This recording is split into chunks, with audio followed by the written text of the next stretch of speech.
My presentation today has 4 parts. I would like first to sort of drop out a vexing question. This is one I carry with me in my professional life, and then provide a frame for Christian scholarship, the task of scholarship as I presently understand it, at least one aspect of it.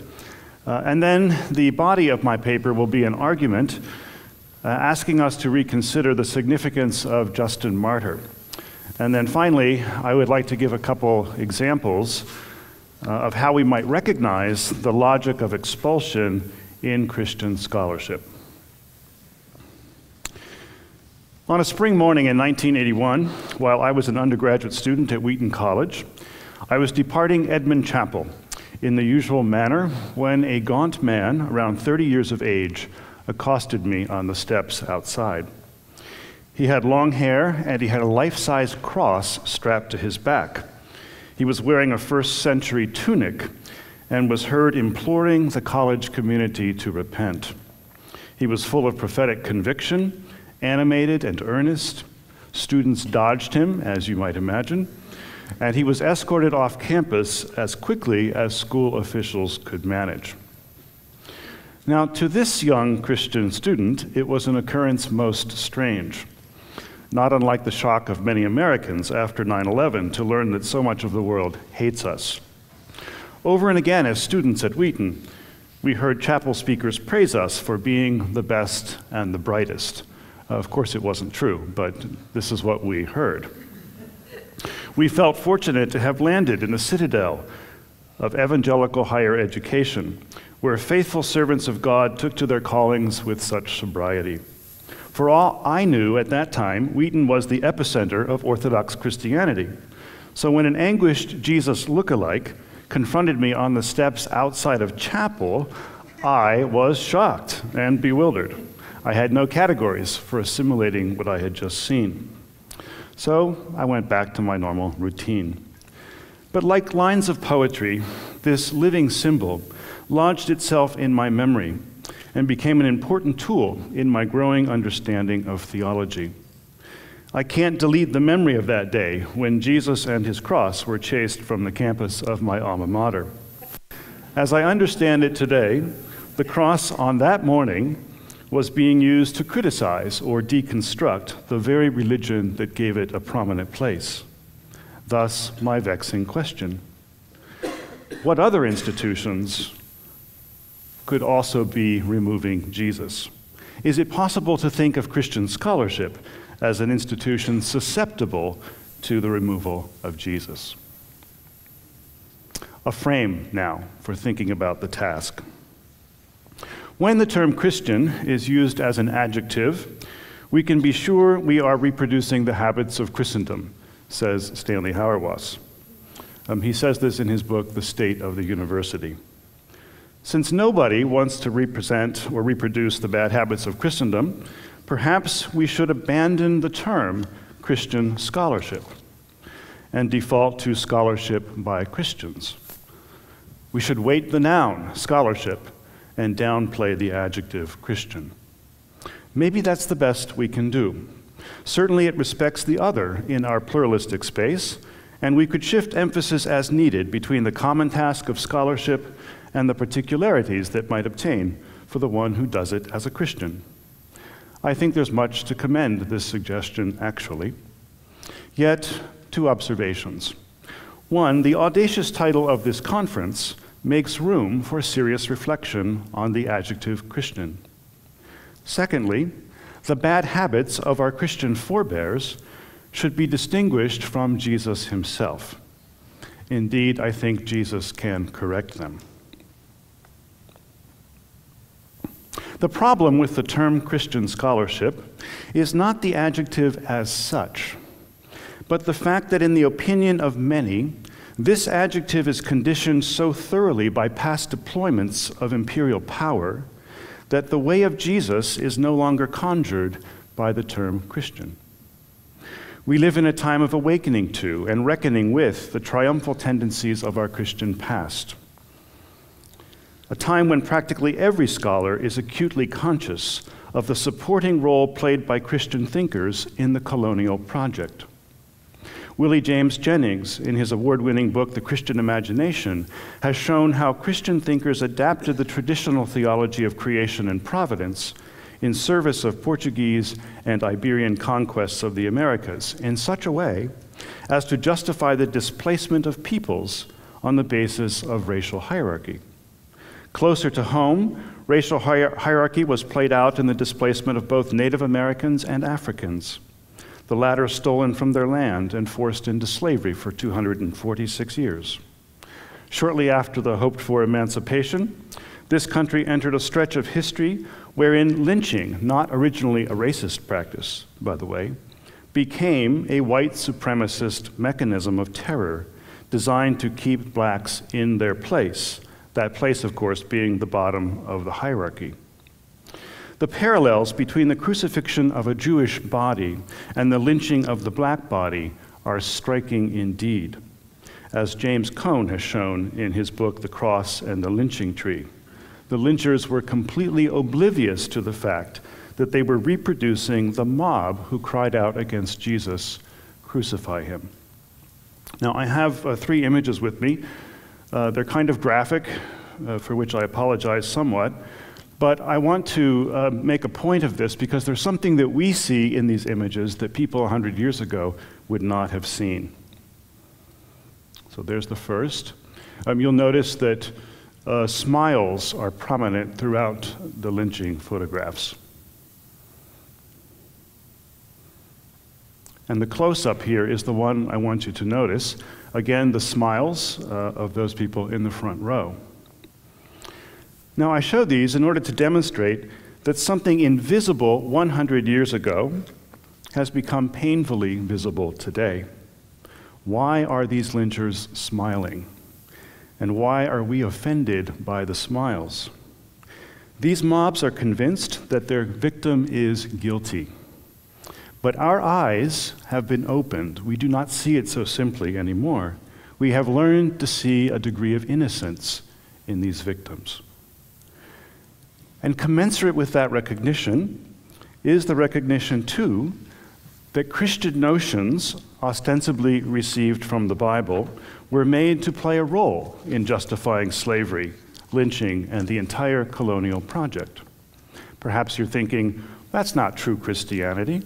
I heartily agree. But I do not wish to brush the malfunction away as if it has nothing to do with us. Because I think if we examine it, we may find that within the malfunction shows the way to the correction. As Howard Thurman put it, the slave undertook the redemption of the religion that the master profaned in his midst. And I think, this is a personal impression, but I think that the black experience of the cross is perhaps one of the greatest resources for Western theology in terms of a correction. Okay, my hunch now, moving along, is that Christian scholarship remains here and there, an unwitting accomplice in the bad habits of Christendom. These days, Christian scholars are as likely to be lynched, I mean that of course metaphorically, as to be lynchers. So I'm not accusing anyone here of being on a lynch squad. Just 3 weeks ago, Larry Hurtado and Peter Enns blogged about the shameful treatment of several biblical scholars recently at the hands of their institutions.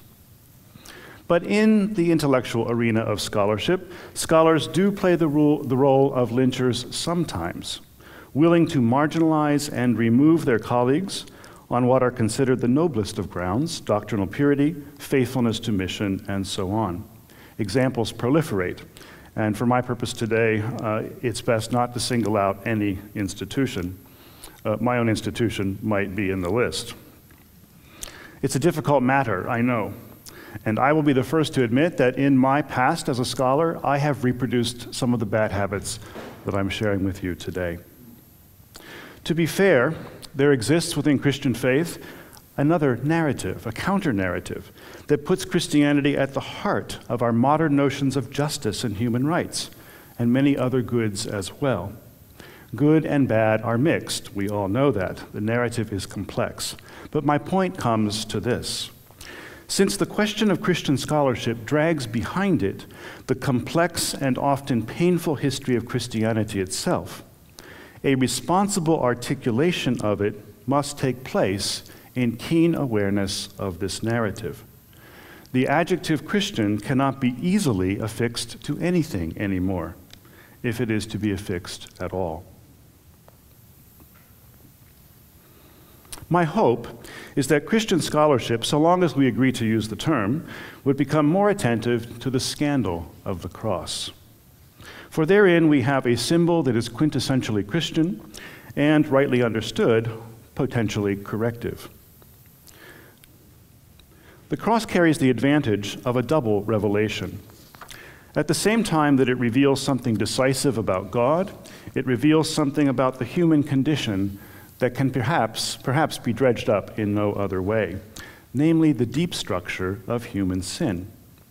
And this brings me to the thesis I would like to argue for the remainder of this presentation. By exploring what the cross means anthropologically, Christian scholars may reduce their susceptibility to justify theologically practices of exclusion and expulsion.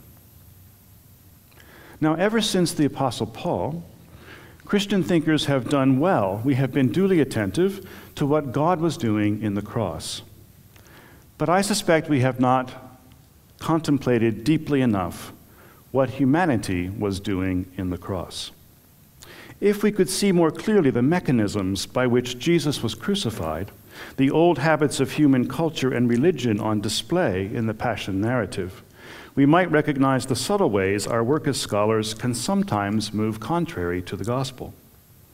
To argue this thesis, I will offer a rereading now of Justin Martyr and the role he plays in the imaginary, to use Charles Taylor's term, in the imaginary of Christian scholarship. So with that, I move to the third major division of my paper, and it is by far the longest. I'll start with a formal premise. I have 7 of them. The standard interpretation of Justin Martyr, as I understand it, posits a deep continuity between the best thinking of the Greek philosophers and the logos of John's gospel. What I'm here calling the standard interpretation can be found in the renowned scholar Henry Owen Chadwick, whose comments I have reproduced for us here so that we can read them together, at least a few of them. Here's what Chadwick says. Of all the early Christian theologians, Justin is the most optimistic about the harmony of Christianity and Greek philosophy. For him, the gospel and the best elements in Plato and the Stoics are almost identical ways of apprehending the same truth. Justin's ground for affirming the positive value of philosophy is that all rational beings share in the universal logos of reason, who is Christ. So both Abraham and Socrates were Christians before Christ. So also the noble morality of the Stoics comes from their share in the seminal logos, the divine reason who has sown the seeds of truth in all men as beings created in God's image. Accordingly, the philosophers have been able to read God both in the book of nature and in the inner deliverances of their reason. Now, reading through the works of Justin, there are only 3 extant works, the First and Second Apologies and the Dialogue with Trypho.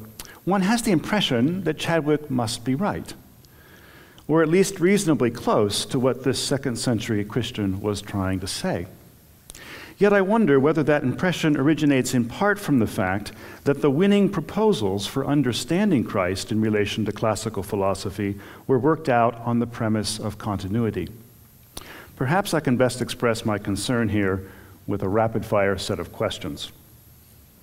Did the powerful articulations given later by Augustine and Aquinas create the plausibility structure within which the standard interpretation of Justin now seems obvious to us? Or was it Justin's early articulation that helped to frame the future projects of Augustine and Aquinas? Whatever the sequence, do these articulations now resonate together in sufficient force and volume so as to shape definitively our engagement with ancient wisdom? Can we imagine that Socrates or Plato would have been any less scandalized by Jesus than Peter, John, or Judas? How would ancient philosophers have fared in the nexus of forces playing themselves out in the passion of Christ? To ask my question another way, how does the cross as a scandal inform our thinking about human wisdom? Clearly, it would be unwise to sever completely the relation between ancient wisdom and Christ. Yet how these connect is certainly no settled matter. Now, at this point, you can see that my questions are quickly mushrooming beyond Justin Martyr, and you might wonder why I'm interested in staying fastened to Justin at all. So, premise 2 is an attempt to say why. Writing before the age of Constantine, Justin's thinking about continuity is situated in the context of cultural opposition to Christianity, when the scandal of the cross was close at hand in the daily experience of believers. Justin himself is in danger, as he writes, quoting from his Apology, expecting to be plotted against and fixed to a rack, unquote.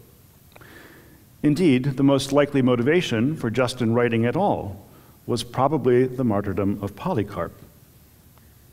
So any theory of continuity advanced for Christian faith and Greek philosophy on the basis of Justin's writing must be nuanced enough, it seems, to account for widespread opposition in the cultural establishment.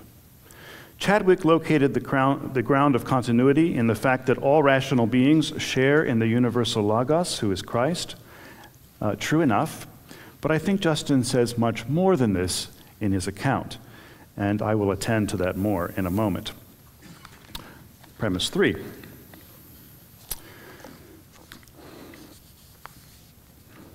Justin's confidence in continuity between the Logos embedded in creation and the Logos of God revealed in Jesus Christ is a corollary of his insight that within the created order there exists a stubborn resistance to reason. The Stoics, Socrates, Heraclitus, and Jesus, and apparently Justin means to include Christians in his own generation in this list, each met with opposition and hatred for their teaching. Consider this passage from the Second Apology.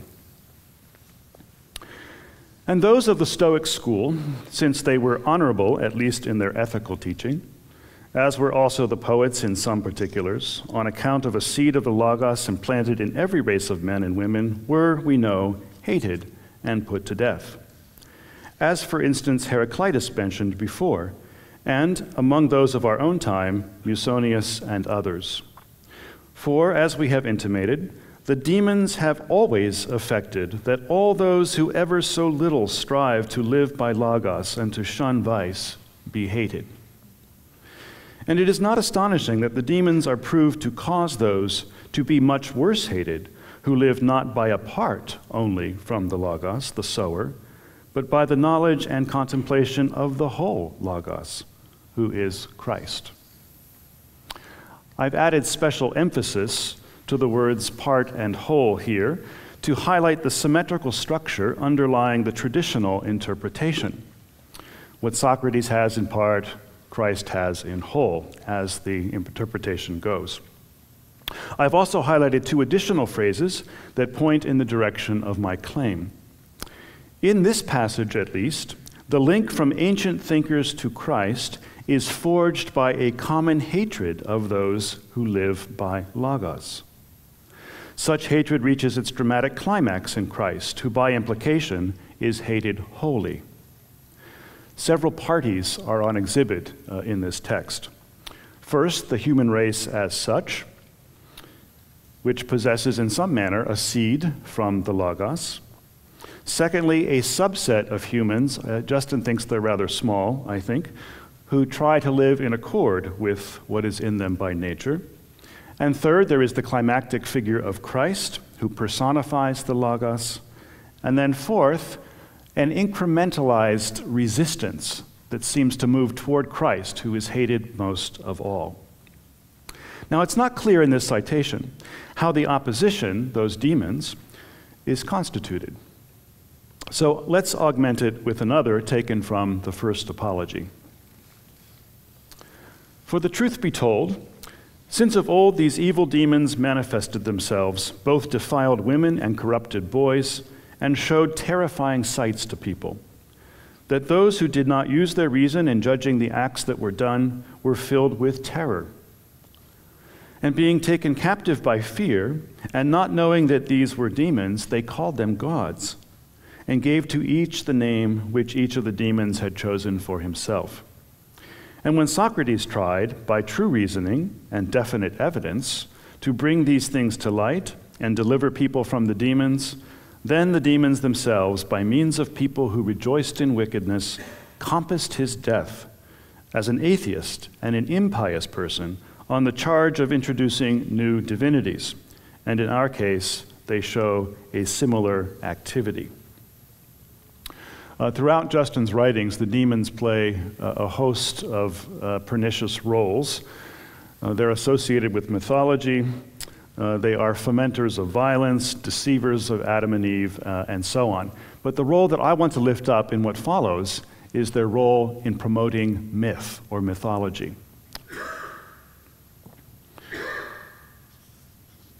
So premise 4, as simple as it gets. Myth obscures logos. Without getting tangled up in the question of demons as discrete personal forces, that could be a long detour, let's draw focus once again to the emphasized phrases in the text that I showed.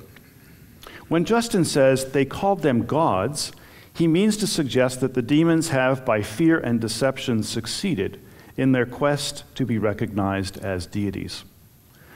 I suggest we have in this phrase a clear allusion to mythology. Interestingly, the root of the Greek word mythos is mu, meaning to close or to keep secret. Mu is the stem of a word like mute, as in to mute the voice, as well as words like music and museum. In Greek tragedy, the muses remember the past fondly and heroically, not because they're so interested in truth, but because they are the agents themselves of mythological remembrance, and myth is the foundation of culture. So by their repetitive calling attention of myth, in a sense they surround truth with a fog. The demons thus pull off the mother of all illusions, conscripting religion as an ally in the attempt to obscure logos. Under this arrangement, devout and pious people become the best patriots. They are convinced that they are friends of the state, friends of the good, but all the while they are helping the demons keep their secret. Conversely, those who seek logos appear to be irreligious, deniers of the good, and even atheists. So I think the mythological connection here in Justin is worth mining a bit. Those who align with logos over and against myth are likely to meet with violence and expulsion. By camouflaging myth in religion, the demons concocted the perfect antidote to logos, as we have seen. But then along came Socrates, who tried to bring these things to light. Like early Christian martyrs, the victim Socrates was accused of atheism because he questioned the absoluteness of myth. Unable to bear the exposure of their secret, as I'm imagining the narrative of Justin here, the demons collude against Socrates. They reassert the existence of their gods, and they preserve the order of Athens. The majority report will surely come down as a success, a divine deliverance from the seditious Socrates. But the minority report says that these powers are in error, set against the truth. It will be instructive here to recall Justin's report about Socrates having rejected the explanation of Homer and the poets. After making this point, Justin adduces the words attributed to Socrates in Plato's Timaeus, that it is neither easy to find the Father and Maker of all, nor, having found him, is it safe to declare him to all. And here I think the antithesis is put in the sharpest possible way. Myth versus logos. So on the reading I'm trying to give here of Justin, what Justin is trying to unveil is a massive scheme of deception and resistance. He personalizes this when he calls that resistance demons. I don't think we need to follow him at this point. It doesn't matter to the argument so much. We can remember Jesus' words from the cross, that these people who put them to death don't know what they're doing. In a certain sense, there is an ignorance built into the quality of sin. Doesn't have to be thought of as demonic forces. But I think Justin notices the situation in which the world is caught. Unfortunately, and I'll say more about this in a moment, Justin does not see the rationality of myth itself. And that will create a flaw in his interpretation. My sixth premise goes as follows, and here you should get a pretty good idea of where I'm headed. Precisely as the rejected and expelled Logos does Christ connect meaningfully with certain of those who came before him. Once we work expulsion into our thinking about Logos, our reading of the first chapter of John's Gospel goes in a slightly different direction. Instead of landing on those opening verses, which read very much like a creation cosmology, our attention moves along to sayings like the following: "The light shines in the darkness, and the darkness did not overcome it." Or again, "He was in the world, and the world came into being through him, yet the world did not know him. He came to what was his own, and his own people did not accept him." John's Gospel explores the historical expulsion of the Logos in the story of the man born blind in chapter 9, who is driven out by Jewish leaders because he has told the truth about Jesus. It's explored in the heated dispute between Jesus and those who claim to be children of Abraham at the same moment that they are trying to kill Jesus in John 8. And ultimately, of course, it is explored in the Passion itself. By focusing on resistance, Justin helps us to see what many readers of John's prologue miss. The Johannine Logos is an expelled Logos, and as such brings to light a serious problem, a defect in the order of human reason. So whereas most interpreters of Justin want to move straight away to his statements of continuity between Greek philosophy and Christ, I want to underscore that we are not dealing with continuity of thought pure and simple, but rather a continuity forged in resistance to Logos. To Justin, might the evidence that compels him to align a segment of ancient Greek philosophy with Christ lie in the consistently hostile treatment of those who try to unmask deception? As Logos incarnate, Christ may embody in full what rationality Socrates had in part, as the standard interpretation asserts. But is that the best way to describe Justin's vision of continuity?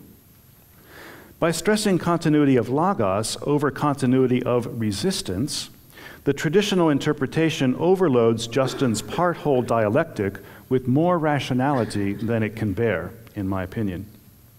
What if the truth of the part-whole paradigm lies in a partial versus complete unmasking of mythology? So I imagine Justin to be saying something like this: history has always had its truth seekers, a hated minority of the persecuted, standing in discontinuity with the prevailing opinion of culture, vulnerable to prevailing powers, and subject to unjust expulsion and death. Plato, Socrates, and Jesus stand together in this lineage of persecution in such a way that Jesus' ordeal, and only Jesus' ordeal, reveals definitively what was going on before. Jesus is like the midday sun, blazing directly overhead, leaving no shadows.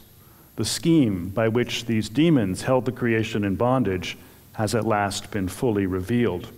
The line of resistance has progressed to its logical end, which is nothing other than the cross, the hidden rationality of the Logos. If I'm correct, Justin is giving a philosophical version of that speech Stephen gave before he was stoned. Sifting Jewish history, Stephen showed how Jesus' death fitted together with the persecution of the Jewish prophets that came before. "You stiff-necked people," he says, "you are forever opposing the Holy Spirit just as your ancestors used to do." Unfortunately, Justin did more than strike a parallel here. He rendered Jews as uniquely guilty for the expulsion of Christ and supposed that God had therefore visited upon them a curse. And that brings me to my final premise, one that exposes, I think, a flaw in Justin's otherwise helpful narrative of resistance. Justin seems not to appreciate that expulsion participates in a formidable rationality, a logos that conserves, violently if need be, the structure of human institutions by fending off the logos that destructs that order. Justin sees rightly that the fraternity of resistance is at bottom a fomenter of violence. But for him, this can only be in opposition to reason itself. If Justin had noticed that what happens in the case of Jesus only repeats what happens in cultures more universally, that they preserve themselves in times of crisis by locating victims, he could have rescued himself from his anti-Semitism, I'm guessing. When a society encounters differences that threaten to destabilize it and thus throw it into catastrophic episodes of violence, it responds akin to the logic of vaccination. It meets out a smaller dose of violence in order to prevent a calamitous outbreak. Admittedly, this rationality, as I'm calling it, this logos with a small l, possesses little creativity. It does not innovate or suggest a new state of affairs. There's nothing praiseworthy here, nothing like the optimal functioning of the created order. Indeed, faced with God's desire for a new creation, this rationality must eventually break down. Nevertheless, there is a rationality to expulsion. And I'm afraid that this rationality continues in the world that we experience today. Still plays a vital role in consolidating human cultures and subcultures. It has long been recognized that on the surface, Jesus' death is more or less identical to the dying and rising gods of mythology, who give cultural unity and vitality to their worshipers by means of sacrificial violence. Heraclitus saw this connection when he said that polemos, or war, here I think we could translate it violence, was the father and king of all things, and that opposition is good. Everything originates in strife. There exists a cultural logic, not to be confused with divine logic, by which the stable structures of human life are created. Violence is generative, and it is necessary, or so it seems. To victims, of course, violence may appear as chaos, injustice, pain, the end of life. But to those who survive, violence transmutes into a new experience of unity, identity, and salvation. On the way to war at Troy, Agamemnon's troops cannot sail because the god Artemis has stopped the wind. So, as Euripides has it in Iphigenia, by the revelation of an oracle, Agamemnon must appease Artemis with the sacrifice of his daughter. Here we have differences that threaten Greek identity. It's Greeks versus Trojans. Heroically, Iphigenia agrees to her own sacrificial death in order to allow her father's men to sail and save Greece. And here we see the kind of good that comes from sacrifice in mythology. Now compare that story of Iphigenia to the events surrounding Jesus' death. Jerusalem is crowded with Passover pilgrims. Jewish passions for a messianic deliverance are rising to fever pitch. Roman authorities are on high alert, ready to crush any impulse that looks like insurrection. Jerusalem is in trouble because of the crowd's aspiration for Jesus, who just might be the expected Messiah. He's recently raised Lazarus, providing some material evidence for the liberating possibilities that lie ahead. Differences are on display, Romans versus Jews. And in this situation, the high priest Caiaphas suggests that it would be better to have one man die for the people than to have the whole nation destroyed, John 11. Therewith, he trips the mechanism of expulsion, whereby Jesus becomes a sacrificial victim offered up to solve a regional crisis. So far, Iphigenia and Jesus are caught in a similar plight, except that unlike the victims of pagan mythology, Jesus cannot be swept away permanently. A resurrection follows his death, giving rise to a new community which begins to bear witness about this victim, about his innocence in particular, that he was wrongfully accused and unjustly killed. A sense we get also in the servant hymn of Isaiah. From a Roman perspective, I think the sacrifice has gone completely wrong. A secret wisdom was at work here, says Paul. None of the rulers of this age understood it, for if they had, they would not have crucified the Lord of glory. So what appears to be just another instance of cultural violence that fits the old mythological pattern radically mutates into a thorough criticism of that pattern itself. The Spirit of God is responsible for this revelation, adds Paul. Thus, Jesus was an altogether different sort of victim, even if his martyrdom is carried out by an old universal logic. Now, I don't think we can blame Justin for missing the rationality in the way myth and expulsion function. But if he had been able to see it, I think he would have organized somewhat more clearly a conflict in the order of reason itself. So then, let me read. It's not a lengthy conclusion, but it is 2 paragraphs, 2 slides, and then I will try to make some application of this idea and open for questions. The expulsion of the Johannine Logos fits a pattern of human behavior structured by sin. As an expelled Logos, Christ maps Socrates and others along a trajectory of progressive revelation. But that does not constitute harmony between Christianity and Greek philosophy. What it reveals most clearly is how entrenched opposition to the divine Logos can be. Justin was not as clear on this point as he could have been because he failed to explore Christ's death as a collision between 2 kinds of Logos. Nevertheless, he kept in play the scandal of the cross more than his interpreters have recognized. I submit that Justin situates the Christian scholar's task as follows. The Christian scholar will explore simultaneously continuities between Christ and human wisdom and discontinuities implied by the scandal of Christ's expulsion. Awakened to expulsion as a characteristic mark of sinful existence, Christian scholars will exercise caution when providing theological justification for expulsion. In his failure vis-a-vis Jews, Justin became a prime example of how easily Christians can defect from the Johannine Logos to its competitor. Expelling Jews from the Christian narrative, Justin repeated the very mistake he accused Jews of making in regards to Christ. And in a striking way, then, Justin's sin encapsulates the bad habits of Christendom. Now, recognizing the logic of expulsion in Christian scholarship. This could go on for a long time, so I'm going to limit myself to just 2 examples. As Tom noted when he introduced me, I am deeply connected to the Dietrich Bonhoeffer Society and have functioned on the board of that society here and there. We have a situation in the society right now which I find to be rather interesting, and I hope I'm not airing dirty laundry in saying this.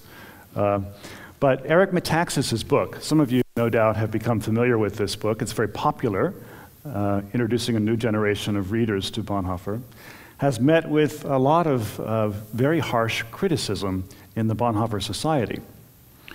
Now, part of the cynic in me says that this is because Metaxas is selling so many copies of his book, and no other scholar is selling anywhere near that many copies of their book on Bonhoeffer. So maybe they're jealous, right? Maybe it's professional jealousy. But we had a special session at last year's American Academy of Religion, and the topic for this section was Metaxas' book on Bonhoeffer. And there were 3 papers presented, and all of them, there was an attempt to be restrained, but all of them went after Metaxas in his understanding of Holocaust history, and more particularly for his conservative ideological interpretation of Bonhoeffer. Now, I have to admit, as a scholar, I guess I can admit that I'm a scholar in Bonhoeffer studies, I do find Metaxas' book to be problematic in some ways. Metaxas' Bonhoeffer is a courageous hero who stands up to an unjust tyrant. Right? And that lends itself to a certain kind of rightist political ideology. You don't find much about Bonhoeffer's pacifism, for example, in Metaxas' book, and you don't find out that he's involved in the ecumenical movement very deeply, things that are very important, actually, in the Bonhoeffer narrative. So Metaxas has been selective. I admit that. But I noticed in this set of papers that, of course, Metaxas was not present. And so the question was raised from the floor, did anyone invite Eric Metaxas to come to this session and to give a response? And you could hear a pin drop. Nobody had even thought to invite Eric Metaxas, right? In other words, he had already been, in a sense, expelled from this group of scholars as a non-entity, a non-issue. His interpretation was beyond the pale, and he wasn't going to be brought in even to hear a discussion about his book and be given a chance to respond. So I think there's a good example of how in subtle ways scholars can align themselves and expel certain points of view. And then back to this issue of expulsion in evangelical institutions. I do think we have a bit of a problem here. It's not that every expulsion is a sin. Please be clear on that. There are statements of faith, there are confessional orientations that have to be honored, and sometimes people do drift beyond them and need to be held accountable. But in many, many cases, there is no due process for the people that are expelled from these communities. And I think that signifies that something like the logic of expulsion is at work in the community when there's not a fairness in this particular regard. And I can't help but think of God's words to Cain. Sin is lurking at the door, right? The logic of violence or expulsion is lurking at the door, and its desire is for you, and you must master it. I think these cases, though they can be protracted and painful, are test cases for whether we live by the Johannine Logos or whether we live by the Logos of violence. Maybe just real briefly, another example. When I was in graduate school, I took a lot of courses at the University of Chicago, though I matriculated at Lutheran School of Theology. And my advisor was an old U of C guy. And I had taken courses at the Catholic Seminary on Augustine, courses with Martyr and Brian Garish, and he was fine with all of that. But one semester, there was a course that interested me at Trinity Seminary in Deerfield. And so I said, I'd like to go up to Deerfield and take this course. Silence, right? No interest at all in supporting. Well, why would you want to do that? Are you sure you want to open up that particular point of view? Here, in the estimation of my advisor, the evangelical voice clearly had been expelled from scholarly consideration. So it works both ways. It works in all communities. I think we can adduce lots of examples where the logic of expulsion is at work in scholarship. So first, I just want to thank you for the talk. I thought your approach, looking back in history, where we've seen other times of Christian scholars facing issues of what it's like to be a scholar, is very fascinating, and I think it'll be really fruitful. I guess my question is maybe simple. What do you mean by expulsion?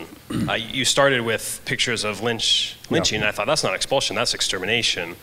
You could have shown us other pictures in which, of course, blacks were expelled from. So what does it mean to expel?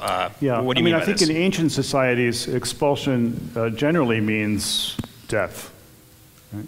By stoning, very common, or by a tribe surrounding a person and sort of ushering them off a cliff. No one person has responsibility for it. This is part of our anthropological past, it seems. So expulsion, if we're thinking about ancient times, is literally expulsion by death. But I think it's possible to think more metaphorically about expulsion, right? Not death, but removal from community. Maybe that's the way I mean it today. Taking someone out or kicking them out of a particular community. So, I suppose that I love the way Al Plantinga answers things with degrees, right? There are degrees of expulsion, grades of expulsion, and we would probably have to survey several levels of meaning here. But I'm asking us not to think necessarily about death, obviously. Lynching is an extreme form of the kind of thing that I'm talking about. In many ways, Christianity has already won a victory in the Western world. It's opened our eyes to victims, and we realize that it's against public opinion now to make victims. You could no longer stand, right, at a lynching and smile for the cameras. Nobody could do that anymore. Not in American culture. So it seems to me that our sensibilities have been transformed duly by the scriptural texts so that we are checked in our impulses for those more extreme grades of expulsion, but we still do lesser forms of expulsion, metaphorical forms all the time. Craig, thank you very much for a very creative and thought-provoking rereading of Justin Martyr. I wonder what you think his version of the Christian narrative might have looked, or what it would have looked like if he hadn't expelled the Jews. Suppose he had included them as objects of violent rejection. I mean, it's really interesting that he goes to figures like Socrates and Plato, and there's an invisibility of the Jews. But suppose he had seen more continuities between Jesus the Jew and the Jewish people as the objects of expulsion. If Justin had done that, and I don't mean this in any cutesy way, but he would have borne the scandal of the cross in a tangible way, because there would have been many other people, I suspect, George, who would have led the interpretation about the Jews in another direction. But I think he was so close, this is why he's interesting to me, he's so close in his logic about persecution and resistance to have broken through to a position, it seems to me, where he would have checked himself with his anti-Semitic impulses. And the fact that he didn't seems all the more tragic, given that his thinking already moved logically in this direction, so far as I can see. So what it would have looked like, I mean, I don't know. But I'm suspecting that the history of racial problems in the West would have been mitigated in some way. One of the prevailing theses about Christianity and race is that our treatment of the Jews as an other and our expulsion of the Jew as a racial entity, you see, was a kind of precondition for the treatment of other racial groups. So that the loss of this Jewish consciousness gave birth to virulent forms of racism, which Christianity tacitly supported in colonialism. So I think it would have been different, but just how it would have gone, of course, is an open question. Hello. Deuteronomy contains several instances of you must purge the evil from among you. And I'm wondering, what do you think of the transition between that time, where if they even touched something unclean or did something that was bad that seemed more outside of them, it would contaminate. Whereas as believers, we can touch lepers, we can interact with prostitutes, and it's okay. Now perhaps we need to be more clean inside, but with the Holy Spirit, maybe we have that ability, but I'd just like you to comment on that. Yeah. Ritual purity and identity often, of course, go together hand in glove. And you're raising a very thorny issue. and that is, to what extent does God sponsor the violence that we find encoded in the Hebrew text? Now, I guess I'll speak openly about that in a general way, and then I'll try to circle back and answer your question. I think that the Hebrew text is a text that's conflicted from within. And I don't mean conflicted in a negative sense, like it can't make up its mind, but conflicted in this sense, that there is an attempt to get beyond the notion of sacrifice. The notion that you could sacrifice an animal legitimately is an improvement, I would suggest, on sacrificing a human being, which we know was part of the ancient Near Eastern tradition in surrounding peoples, and even Israel, of course, in the is it the Valley of Ben Hinnom, where reverted to this practice for a time. Okay, so human sacrifice, animal sacrifice, and then in the prophets, it seems to me we get this consciousness that God, at the deepest levels, is not so interested in these blood offerings and sacrifices. He wants obedience. God wants something deeper out of his people. So I think the text moves in a certain direction, in other words, one in which the whole narrative helps us to contextualize the question that you asked about Deuteronomy. Now, the other part that I want to say, and this one is more specific, is that, and I know that in an evangelical setting, this probably puts a foot on dangerous ground, but there is some reason to believe that those accounts of violence, those extreme accounts of violence, the ritual purity, and especially with respect to the conquest of Canaan, are highly exaggerated and stylized, right? Some people suggest that they may not even have happened. I read a book recently, Philip Jenkins suggests this in his book, a recent book about the sword, based upon archaeological evidence. And of course, the problem with that is you only get the evidence you dig for. You can't dig everywhere. So it's not maybe the best argument possible. But I do think that there was a tendency in a certain period of Israel's history where it had already fallen into syncretic practices to then emphasize all the more, you see, in the way these texts are redacted, emphasize all the more the need for otherness and separateness, a purity motif. So I think that's the best I can do to speak to your question. Thank you for a very provocative paper. My question is to ask you to think again about continuity from a different angle, from an example that you chose. I'm puzzled by the particular way that you frame Euripides' play, Iphigenia in Aulis, as a counter-narrative to the Christian story. And I would note three things about that play.